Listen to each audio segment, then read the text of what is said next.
From 1954 to 1957, there was a gentleman that pastored this congregation named Homer Carter. I don't know how many of you remember Brother Carter, but he's here with us today.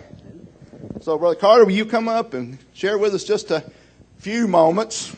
All right, you know how that goes, okay? I told him we'd fix this up for him. Come on up, brother. Thank you for the microphone, Dale.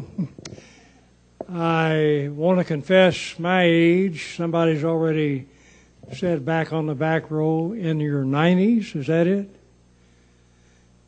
Said 90. He say 90. I'd never tell his age. Go ahead. He did. He did. I can't remember. Will you acknowledge your age one more time? 87. I didn't think he crossed the 90 yet. No, he's a young fellow. At any rate, I came to Junction City in June of 1954, fresh out of the seminary, full of vim and vigor and high energy level.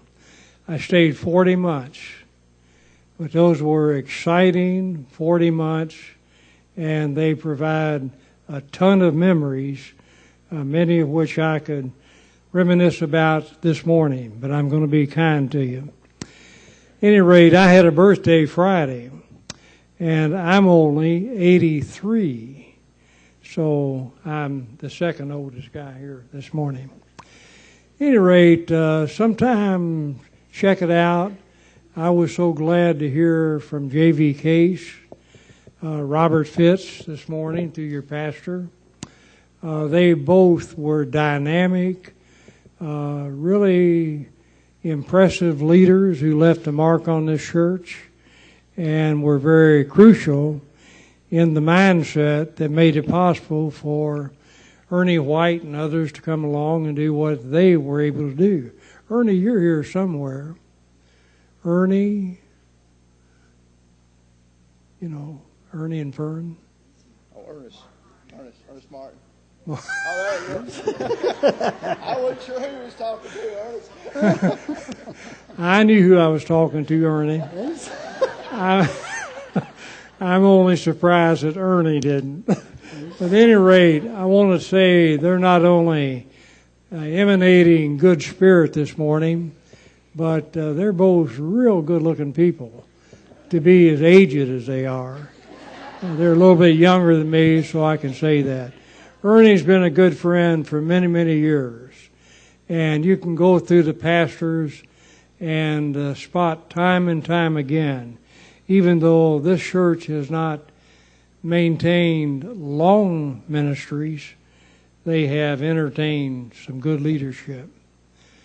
When I came in 1954, World War II had just ended 9 years before, if that puts you in the proper slot. And it was flooded with veterans. The first thing I did when I got organized, I said there's only 1,600 houses in Shelby City and Junction City. And I'm going to try something to see what happens.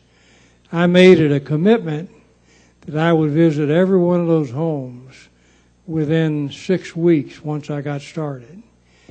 And I'd have people telling me, you don't want to visit here. I'm a member of such and such a church, and I'm not Baptist. I said, oh, I love to visit non-Baptists. And even though you may never come to our sanctuary, just know how glad I am to meet you. Some of them didn't know what to do with that. But I had so much fun making that a get-acquainted cycle in the early days of Junction City ministry. At any rate, Pastor, thanks for your warmth, all the good things. God bless you. God bless you. So good to have you with us today.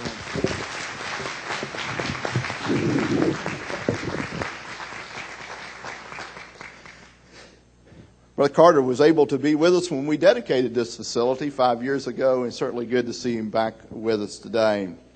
Another former pastor was Doug Strader. He was here from 1966 to 1971. Doug was not able to be with us this morning, but sent a little information and a greeting to you all. If you'll take a look at the screen, Doug will give you some greet you this morning.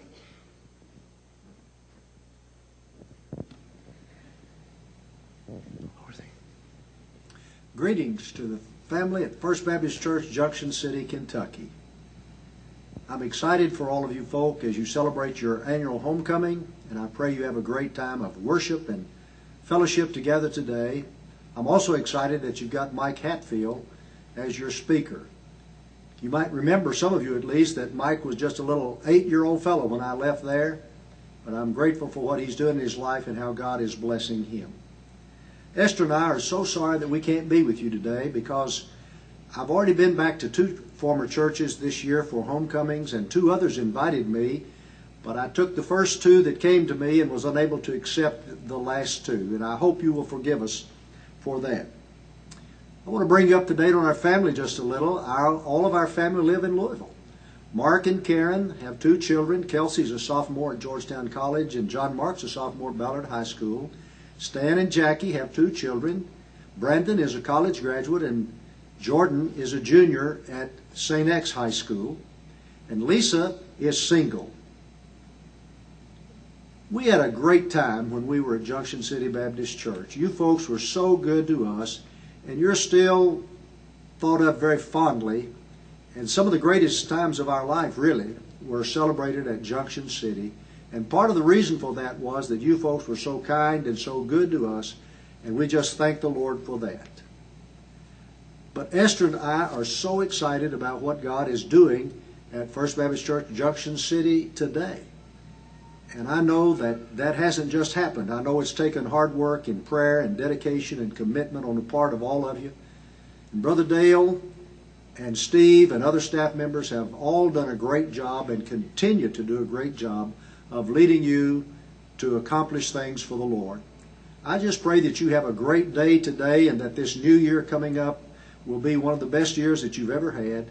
And I trust that the Lord's blessings will be upon you. He'll smile upon you, and you'll have a great time serving the Lord together today. God bless you.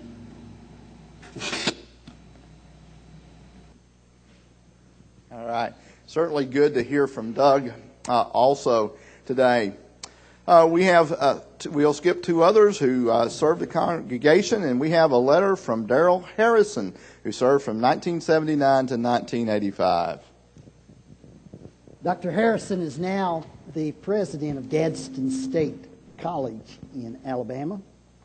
Dear friends at First Baptist Church of Junction City, congratulations on another homecoming celebration, and thank you for allowing me the opportunity to send my well wishes. It is with deep longing that I desire to be with you, but cannot attend due to scheduling conflicts. Despite the time and distance, however, I still feel a part of you and log on to your website to keep up with you. I know that many things have changed since I had the privilege of being your pastor. You have many new members, and many of the most faithful have gone on to be with the Lord. You have a new location and new ministries.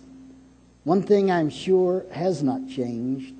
You still love the Lord and serve Him with willing hands, learning minds, and loving spirits. My 6 years at Junction City First Baptist were some of the best years of my ministry and my life.